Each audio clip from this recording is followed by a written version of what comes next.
So yet another season of regional 4-day cricket is up and running.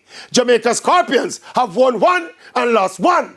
But just taking a peep at the games though, I can't help wondering, how is cricket in the Caribbean supposed to survive without spectator support? I mean, not even a brother, a sister, auntie or uncle. Basically, no one is interested enough to go out and watch the cricket. And it's not like the games are on television. I want to tell you, even when the West Indies team play, the grounds are still empty and the cricket is hardly on TV.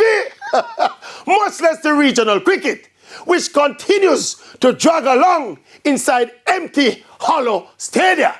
So if cricket continues to be a spectator sport and live fan support is an accurate index of the interest in the sport, how is it sustainable? How long can we continue to defy the forces of the market and keep engaging in a spectator sport without spectators? Explain that!